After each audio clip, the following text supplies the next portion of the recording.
আসসালামু আলাইকুম ওয়া রাহমাতুল্লাহি ওয়া বারাকাতুহু। সবাই আপনারা ভালো আছেন? আলহামদুলিল্লাহ। আলহামদুলিল্লাহি রাব্বিল আলামিন। সালাতু ওয়াসসালামু আলা সাইয়্যিদিল মুরসালিন ওয়া আলা আলিহি ওয়া সাহাবিহি আজমাইন। বাংলাদেশ জামাত ইসলামী খান জাহান আলী থানার আজকের এই ঐতিহাসিক কর্মী সম্মেলনের সংগ্রামী সভাপতি, থানার সংগ্রামী আমির ডাক্তার সৈয়দ হাসান মাহমুদ টিটো, আপনারা দেখতে পাচ্ছেন আজকের এই ঐতিহাসিক কর্মী সম্মেলনের মঞ্চে প্রধান অতিথি হিসেবে আসন গ্রহণ করেছেন আমাদের বহু কাঙ্ক্ষিত প্রাণের মানুষ, বাংলাদেশের রাজনৈতিক আন্দোলনে এবং রাজনৈতিক নেতৃত্বের সবচেয়ে আলোচিত, সবচেয়ে নন্দিত মানবিক রাজনৈতিক নেতা ডাক্তার শফিকুর রহমান। আজকের এই মঞ্চে উপস্থিত কেন্দ্রীয় নির্বাহী পরিষদের সদস্য জননেতা মোবারক হোসাইন, কেন্দ্রীয় গণপরিষদ সদস্য মুহাদ্দিস আব্দুল খালেক, কেন্দ্রীয় গণপরিষদ সদস্য মাওলানা আবুল কালাম আজাদ, কেন্দ্রীয় মজলিসে শুরার সম্মানিত সদস্য জেলা আমির মাওলানা ইমরান হোসাইন, মহানগরী আমির কেন্দ্রীয় মজলিসে শুরার সদস্য অধ্যাপক মাহফুজুর রহমান, কেন্দ্রীয় মজলিসে শুরার সদস্য নড়াইলের আমন্ত্রিত অতিথি সম্মানিত জেলা আমির আতাউর রহমান, এখানে আজকের এই কর্মী সম্মেলনে খান জাহান থানার সম্মানিত কর্মী ভাই ও বোনেরা, সুধীবৃন্দ, মুআজ্জাজ উলামায়ে কেরাম, প্রশাসন এবং আইন শৃঙ্খলার দায়িত্বে নিয়োজিত সম্মানিত ব্যক্তিবর্গ এবং আমাদের প্রিয় এলাকা, আমরা মহান আল্লাহর কাছে আজকে প্রাণ ভরে হৃদয়ের সমস্ত প্রশান্তি দিয়ে শুকরিয়া জানাচ্ছি।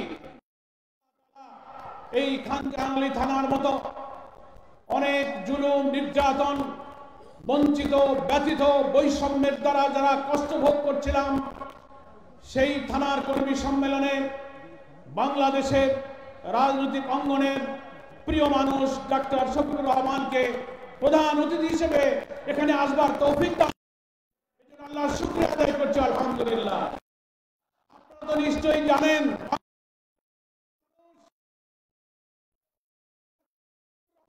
জাতির উদ্দেশ্যে কি বক্তব্য, আগামী দিনের বাংলাদেশকে কিভাবে তিনি গড়তে চান, জামাত ইসলামী বিরুদ্ধে একটি কল্যাণ রাষ্ট্রের কি স্বপ্ন দেখছে, আমিরে জামাত জাতি দেশ বিদেশের মানুষের কাছে সেটা তুলে ধরছেন।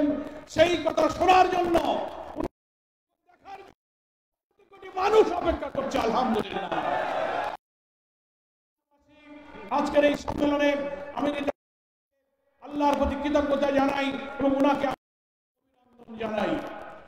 বড় আরেকটি শুকরিয়া আদায় করতে হবে, গতকাল থেকে সন্ধ্যা রাত পর্যন্ত বৃষ্টি হচ্ছিল, আমরা খুব চিন্তিত ছিলাম যে বৃষ্টি আমরা আসতে পারবো কিনা, কি হবে, কিন্তু আমাদের মহান রব আমাদের প্রতি দয়া করে ক্ষমা করে সকাল থেকে আবহাওয়াটাও ভালো করে দিয়েছেন আলহামদুলিল্লাহ। এই আন্দোলনের সম্মেলনে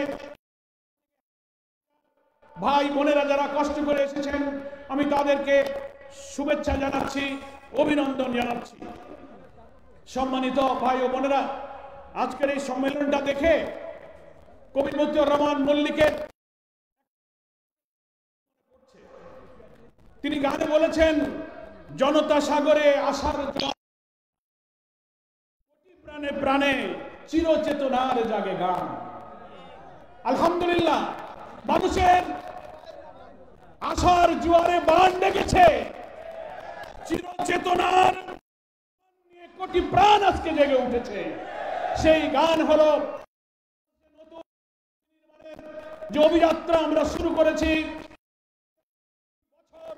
অত্যাচার, জুলুম, নির্যাতন, লুটপাট, খুন খারাপি, মিথ্যা মামলা, হামলা, রিমান্ড সব করে সবকিছু দমন করে করেছে, সংবাদপত্রের স্বাধীনতা প্রিয় নেতৃবৃন্দকে বিনা অপরাধে ফাঁসিতে ঝুলিয়ে হত্যা করেছে। আমাদের প্রিয় নেতৃবৃন্দকে কারাগারে আল্লামা দেলোয়ার হোসেন সাইদি, মাওলানা আবুল কালাম মোহাম্মদ ইউসুফ, মাওলানা আব্দুল সোবহান, আব্দুল খালেক মন্ডলদের মতো বরেণ্য আলেমদেরকে কারাগারে তিলে তিলে তারা হত্যা করেছে। আমরা আজকের এই 15 বছরের কালো যুগের অবসান ঘটিয়ে আমাদের নতুন যে স্বাধীনতা, নতুন যে বাংলাদেশ পেয়েছি, সেই বাংলাদেশে একটি নতুন রাষ্ট্র বিনির্মাণের জন্য দেশবাসীর কাছে আহ্বান জানাচ্ছি। আজকের এই সম্মেলনে এখানে আপনারা আমরা সবাই সাক্ষী, গত 15 বছরের দুঃশাসনে মিথ্যা মামলা হামলা দিয়ে কি পরিমাণ জুলুম অত্যাচার এখানে করা হয়েছে। বাড়িতে বাড়িতে কেউ থাকতে পারে নাই, মামলা হামলা, পুলিশ, ছাত্র, ইসলামী ছাত্র শিবির, জামাত ইসলামী সহ বিরোধী দলের নির্যাতন করা হয়েছে। আশা করি এমন একটি বাংলাদেশ এখন নির্মিত হবে, অবাধ এবং নিরপেক্ষ জাতীয় নির্বাচনের মাধ্যমে জনগণের প্রতিনিধির কাছে ক্ষমতা হস্তান্তর করার জন্য একটি নতুন সুযোগ আমাদের সামনে এসেছে। আমরা আর সেই সুযোগকে হাতছাড়া করতে চাই না। আল্লাহ তাআলার কাছে আমরা দোয়া করি, তৌফিক চাই। আল্লাহ দীর্ঘ জুলুমের পর এই জাতির প্রতি তুমি করুণা করে যে মুক্তির পথ দিয়েছো, সেই করুণা তুমি আমাদের কাছ থেকে তুলে নিয়ে যেও না। প্রিয় ভাইরা আমার, আমরা জানি আমাদের এই ফুলতলা ডুমুরিয়ায় আল্লাহ তাআলা এখানে আমাদেরকে পাঠিয়েছেন, এখানে আমাদের জন্ম। কিন্তু খানজাহান আলী থানাবাসী প্রতিনিয়ত শাসন যন্ত্রের যে কষ্ট, অত্যাচার, জুলুম, নির্যাতন তো ছিলই আমাদের উপরে, এর সাথে আর এমন সরকার ছাড়া এই সমস্যার সমাধান হবে না। মানবীয় চেষ্টা করে এই বিশাল সমস্যার সমাধান হবে না।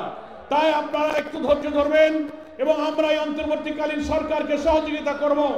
আরেকটি সমস্যা, আমাদের বিগত আওয়ামী আমলে 26টি পাটকল সরকারি বন্ধ করা হয়েছে, 26টি জুট মিল বিনা কারণে আওয়ামী লীগ বন্ধ করে দিয়েছে। তারা বলেন লোকসান যায়, ভর্তুকির টাকা দিতে পারবো না। তাহলে বিজেএমসির অফিসাররা বেতন পায় কি করে?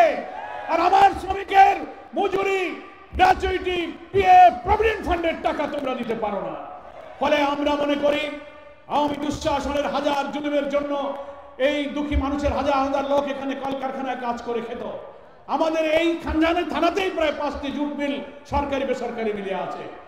আমরা Afil, Alim, Eastern, merchant jute mill, jute spinners, একে একে সোনালী, এজাক্স যা কিছু বন্ধ হয়েছে, আমরা মনে করি সরকারের পদক্ষেপ নিয়ে হয় আপনি এই মিলগুলো চালু করেন, মালিককে ডেকে তাদের বকেয়া পাওনা দিয়ে দেন, না হয় সরকারি অনুদানে মিল চালু করার ব্যবস্থা করুন।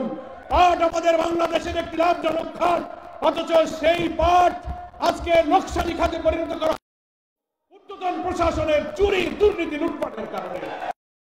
শ্রমিকরা দায়ী না, জনগণ দায়ী না, দায়ী হলো যারা এটা চালায়, তাদের চুরি, তাদের দুর্নীতি, তাদের লুটপাট। ফলে মিল এবং বিলের এই সমস্যার জন্য আমাদের আমিরে জামাত এখানে উপস্থিত হয়েছেন। আপনারা অনেকে বলেছিলেন এই যে মিলের নেতৃবৃন্দ আমার কাছে স্মারকলিপি দিয়েছে আমিরে জামাতকে দেওয়ার জন্য, আমি আমিরে জামাতকে দিব এবং এলাকাবাসীর পক্ষ থেকে আমার আমিরে জামাতের কাছে আবেদন থাকবে, তিনি এই বক্তব্য, এই স্মারকলিপির প্রসঙ্গটি এই সরকারের যিনি প্রধান, অন্তর্বর্তীকালীন সরকারের প্রধান উপদেষ্টা নোবেল বিজয়ী ডক্টর প্রফেসর ইউনূসের সাথে উনি এলাকার সমস্যা নিয়ে আমাদের পক্ষ থেকে তিনি কথা বলবেন ইনশাআল্লাহ। আমি আপনাদের কাছে আরেকটি কথা বলে বিদায় নিতে চাই, কারণ আমিরে জামাতি আমাদের আজকের এই অনুষ্ঠানের মূল বক্তব্য দেবেন। আমরা এই ফুলতলা ডুমুরিয়া একটা সন্ত্রাস কবলিত অনুন্নত অঞ্চল ছিল। 5টি বছর আপনারা আমার উপরে জিম্মাদারি দিয়েছিলেন।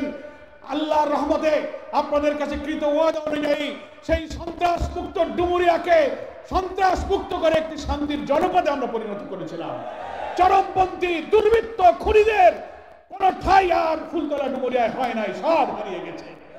উন্নয়নের জন্য কথা বলে লোকেরা যারা লুটপাট করেছেন, আমরা চেষ্টা করেছিলাম 5টি বছরে আমাদের সাধ্য অনুযায়ী এই এলাকার অনুন্নত জায়গাগুলি উন্নত করার, রাস্তাঘাট, বিদ্যুৎ, স্যানিটেশন, খাবার পানি, টিউবওয়েল, পানি নিষ্কাশনের জন্য যতটুকু সম্ভব। 52-53 বছরে যা হয় না, 5 বছরে কি সব আশা পূরণ করা যায়? আমরা যতটুকু সম্ভব আমরা চেষ্টা করেছি। মহান আল্লাহ তাআলা যদি বাংলাদেশে একটি অবাধ জাতীয় নির্বাচন, মানুষের কল্যাণ সরকার গঠন, ইনশাআল্লাহ আমাদের এই অঞ্চলের মানুষ, ইনশাআল্লাহ আমি এলাকাবাসীকে আহ্বান জানাবো, আসুন, বাইরে অনেক নৈরাজ্য, অরাজকতা, অস্থিরতা সৃষ্টির ষড়যন্ত্র চলছে, এই সরকার এ বিষয়ে আমির জামাত বলবেন।